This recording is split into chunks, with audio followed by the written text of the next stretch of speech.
ڈرامے کی next episode میں آپ لوگ دیکھیں گے کہ دو بہنوں کا جو انمول رشتہ آپس میں اتنا جڑا ہوا اور اتنا پکا ہوتا ہے، وہیں پہ زینی نے زارا کو اپنا اس قدر بڑا دشمن مان لیا ہے کہ اس کا کہنا ہے کہ سعد اس کے ساتھ منگنی میں ہونے کے باوجود صرف اور صرف زارا زارا کرتا رہتا ہے۔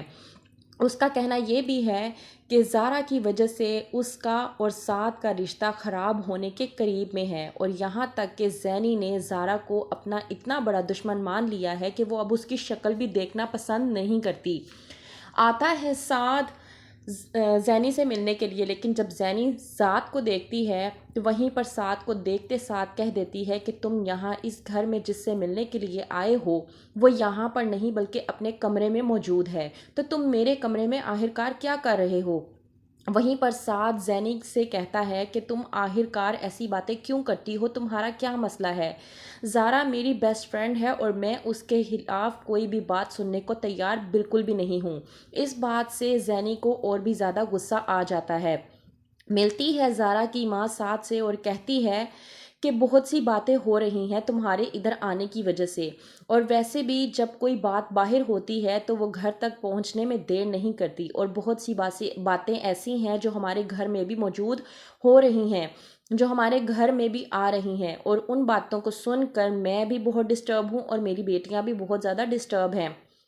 اس بات سے سعد ہو جاتا ہے پریشان کہ آخرکار اس کے ہونے والی ساس اسے کہنا کیا چاہتی ہے۔ سعد جس نے زینی کو ہمیشہ یہ سمجھانے کی کوشش کی ہے کہ وہ اس کی زندگی میں آنے والی وہ شخص ہے جس سے وہ شادی کرے گا، لیکن زارا اس کے لیے ایک ایسی خاص دوست ہے جس کی جگہ کوئی نہیں لے سکتا، اور یہی بات زینی کو برداشت نہیں ہے۔ وہ اس کی سگی بہن ہے، اس کے باوجود وہ اس کا یہ وجود برداشت کرنے کے لیے تیار نہیں ہے کہ اس کا اپنا منگیتر اس سے فوقیت، اس سے اہمیت دینے کی بجائے اس کی بہن کو اہمیت دیتا ہے۔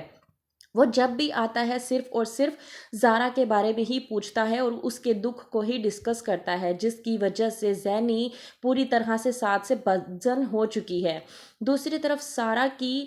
ماں کہتی ہے سعد سے کہ مجھے تم سے ایک درخواست کرنی ہے کہ ان تمام تر باتوں کی وجہ سے میں بہت پریشان ہو چکی ہوں، تو بہتر یہ ہے کہ میں تم سے صرف اتنا کہوں گی کہ اس گھر میں تم کم آیا کرو۔ زارا کی ماں کو بھی ایک خوف سا پیدا ہو چکا ہے، کہیں ایک بیٹی کی وجہ سے دوسری بیٹی کا گھر بسنے سے پہلے ہی نہ اجڑ جائے، کیونکہ ان کی ایک بیٹی تو پہلے ہی اپنے شوہر کو کھو چکی ہے۔ جب جاتا ہے سعد زارا سے ملنے کے لیے تو زارا اسے جانے کے لیے کہہ دیتی ہے اور کہتی ہے کہ تم یہاں سے چلے جاؤ تو ہی تمہارے لیے بہتر ہوگا، تم مزید یہاں پہ اب مت رکو اور نہ ہی مجھ سے اب کوئی مزید بات چیت کیا کرو۔ تو کیا ہوگا آگے، زارا کے ساتھ دیکھتے رہیے تم بن کیسے جئیں۔